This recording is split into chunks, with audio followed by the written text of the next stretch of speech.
റിയൽമിയുടെ Realme GT7 Pro എന്ന പുതിയൊരു smart phone launch ചെയ്യാൻ പോകുന്നുണ്ട്. ഈ ഒരു ഫോണിന്റെ ഫീച്ചേഴ്സിനെ പറ്റിയിട്ടുള്ള പല കാര്യങ്ങളും ഇപ്പം അറിയാൻ കഴിഞ്ഞിട്ടുണ്ട്. എന്തായാലും ഈ വീഡിയോയിൽ നമ്മൾ നോക്കാൻ പോകുന്നത് റിയൽമി GT7 Pro എന്നുള്ള സ്മാർട്ട് ഫോണിനെ പറ്റിയിട്ടാണ്. അപ്പം നമ്മൾ ആദ്യം ഫീച്ചേഴ്സും കാര്യങ്ങളൊക്കെ നോക്കുകയാണെന്നുണ്ടെങ്കിൽ ഡിസ്പ്ലേയുടെ കാര്യത്തിൽ ഈ ഒരു സ്മാർട്ട് ഫോണിൽ 6.78 ഇഞ്ചിൻ്റെ 1.5K ഡിസ്പ്ലേയും കാര്യങ്ങളൊക്കെ വരുന്നതായിരിക്കും. അപ്പം ഇതിൽ ഫുൾ HD റെസൊല്യൂഷനേക്കാളും ബെറ്റർ ആയിട്ടുള്ള റെസൊല്യൂഷനും കാര്യങ്ങളൊക്കെ വരുന്നതായിരിക്കും. പിന്നെ BOEയുടെ LTPO AMOLED ഡിസ്പ്ലേ ആയിരിക്കും ഇതിൽ വരിക. അപ്പം LTPO പോലുള്ള ഫീച്ചേഴ്സും കാര്യങ്ങളൊക്കെ ഇതിൽ സപ്പോർട്ട് ചെയ്യുന്നതായിരിക്കും. അതായത് റീഫ്രഷ് റേറ്റ് 1 ഹെർട്സിൻ്റെയും 120 ഹെർട്സിൻ്റെയും ഇടയിലായിട്ട് അഡ്ജസ്റ്റ് ചെയ്യാൻ കഴിയുന്നതായിരിക്കും. നല്ലൊരു കാര്യം തന്നെയാണ്. പിന്നെ കർവ്ഡ് ആയിട്ടുള്ള ഡിസ്പ്ലേ ആയിരിക്കും ഇതിൽ വരിക. പഞ്ചോൾ ഡിസൈൻ വരുന്നതായിരിക്കും. പഞ്ചോൾ വരിക ടോപ്പ് സെൻറ്റർ ഭാഗത്തായിട്ടായിരിക്കും. പിന്നെ ഫോണിൻ്റെ ഫ്രണ്ടിൽ ഗൊറില്ല ഗ്ലാസ് വിക്ടസ് 2ൻ്റെ പ്രൊട്ടക്ഷനും കാര്യങ്ങളൊക്കെ വരുന്നതായിരിക്കും. അപ്പോൾ നല്ലൊരു പ്രൊട്ടക്ഷനും ഇതിൽ വരും. അപ്പം ഈ ഒരു ഫോണിൽ അത്യാവശ്യം നല്ല ഡിസ്പ്ലേ ഫീച്ചേഴ്സും കാര്യങ്ങളൊക്കെ വരാൻ സാധ്യതയുണ്ട്. In display finger print sensor ഈ ഫോണിൽ വരുന്നതായിരിക്കും. പിന്നെ IP68 റേറ്റിംഗ് ഇതിൽ സപ്പോർട്ട് ചെയ്യുന്നതായിരിക്കും. അപ്പം ഈ ഫോൺ വാട്ടർ റെസിസ്റ്റൻറ്റും അതുപോലെ തന്നെ ഡസ്റ്റ് റെസിസ്റ്റൻറ്റുമായിരിക്കും. അത് നല്ലൊരു കാര്യം തന്നെയാണ്. പിന്നെ പ്രോസസ്സറിൻ്റെ കാര്യത്തിലോട്ട് വരികയാണെന്നുണ്ടെങ്കിൽ സ്നാപ്ഡ്രാഗൺ 8 Gen 4 എന്ന പ്രോസസ്സറുമായിട്ടായിരിക്കും ഈ ഒരു സ്മാർട്ട് ഫോൺ വരിക. ഈ ഒരു പ്രോസസ്സർ ഇപ്പം അനൗൺസ് ചെയ്തിട്ടില്ല. ഇപ്പം സ്നാപ്ഡ്രാഗണിൻ്റെ ഫ്ലാഗ്ഷിപ്പ് പ്രോസസ്സർ എന്ന് പറയുന്നത് സ്നാപ്ഡ്രാഗൺ 8 Gen 3 എന്ന പ്രോസസ്സറാണ്. അതിൻ്റെ സക്സസറായിട്ട് വരാൻ പോകുന്ന പ്രോസസ്സറാണ് ഈ ഒരു പ്രോസസ്സർ. അപ്പം ബെസ്റ്റ് ആയിട്ടുള്ള പെർഫോമൻസും കാര്യങ്ങളൊക്കെ തന്നെ ഇതിൽ നമുക്ക് എക്സ്പെക്ട് ചെയ്യാം. 5G സപ്പോർട്ടും കാര്യങ്ങളൊക്കെ വരുന്നതായിരിക്കും. പിന്നെ LPDDR5Xൻ്റെ റാമും UFS 4.0 സ്റ്റോറേജ് ടൈപ്പും കാര്യങ്ങളൊക്കെ ഇതിൽ വന്നേക്കാം. സ്റ്റീരിയോ സ്പീക്കേഴ്സും കാര്യങ്ങളൊക്കെ ഈ ഫോണിൽ വരുന്നതായിരിക്കും. 3.5mm ഓഡിയോ ജാക്ക് വരാൻ ചാൻസ് ഇല്ല. അതുപോലെ തന്നെ മെമ്മറി കാർഡ് സ്ലോട്ടും ഇതിൽ വരാൻ സാധ്യതയില്ല. Android 15 ബേസ് ആയിട്ടുള്ള റിയൽമി സോഫ്റ്റ്വെയർ ആയിരിക്കും ഈ ഫോണിൽ വരിക. ക്യാമറയുടെ കാര്യത്തിലോട്ട് വരികയാണെന്നുണ്ടെങ്കിൽ ഫോണിൻ്റെ പിന്നിൽ ട്രിപ്പിൾ ക്യാമറ സെറ്റപ്പ് വരുന്നതായിരിക്കും.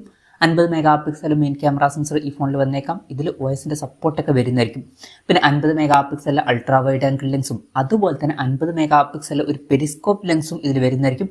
ഇതിൽ 3x ഒപ്റ്റിക്കൽ സൂം ഒക്കെ സപ്പോർട്ട് ചെയ്തേക്കാം. പിന്നെ ഫ്രണ്ടിൽ 32 മെഗാ പിക്സൽ സെൽഫി ക്യാമറ വരാനാണ് സാധ്യത. അപ്പം ഓൺ പേപ്പർ നല്ലൊരു ക്യാമറ സ്പെസിഫിക്കേഷനും കാര്യങ്ങളൊക്കെ ഈ ഫോണിൽ വന്നേക്കാം. ബാറ്ററിയുടെ കാര്യത്തിൽ 6100 mAh ബാറ്ററി ആയിരിക്കും ഇതിൽ വരിക. അപ്പം നല്ലൊരു ബാറ്ററി കപ്പാസിറ്റി ഈ ഫോണിൽ വരും. അതുമാത്രമല്ല 120 വാട്ടിൻ്റെ ഫാസ്റ്റ് ചാർജ് സപ്പോർട്ടും ഇതിൽ വരുന്നതായിരിക്കും. അപ്പം നല്ലൊരു ചാർജിങ് സ്പീഡും ഇതിൽ വരും. Type-C ചാർജിംഗ് പോർട്ടുമായിട്ടായിരിക്കും ഈ ഒരു സ്മാർട്ട് ഫോൺ വരിക. അപ്പം നല്ലൊരു ബാറ്ററി സെറ്റപ്പ് ഈ ഫോണിൽ വരുന്നതായിരിക്കും.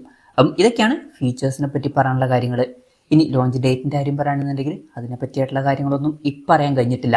എന്നാലും സ്നാപ്ഡ്രാഗൺ 8 Gen 4 എന്ന പ്രോസസ്സർ ഇപ്പം അനൗൺസ് ചെയ്തിട്ടില്ല. മിക്കവാറും ഇക്കൊല്ലം ലാസ്റ്റൊക്കെ ആയിരിക്കും ആ ഒരു പ്രോസസ്സർ അനൗൺസ് ചെയ്യുക.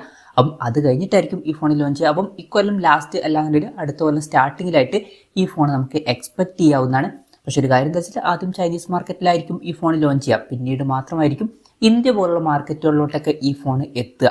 എന്തായാലും ലോഞ്ച് ഡേറ്റ് ഒന്നും ഇപ്പോൾ കൺഫേം ആയിട്ടില്ല. അതിനെ പറ്റിയിട്ടുള്ള ന്യൂസുകളൊക്കെ വരുമ്പോൾ അതിനെ പറ്റിയിട്ടുള്ള വീഡിയോസൊക്കെ നമ്മൾ ചെയ്യുന്നതായിരിക്കും. അപ്പം അതുപോലുള്ള വീഡിയോസ് കാണാൻ താല്പര്യമുണ്ടെന്നുണ്ടെങ്കിൽ ഈ ചാനൽ സബ്സ്ക്രൈബ് ചെയ്യാവുന്നതാണ്.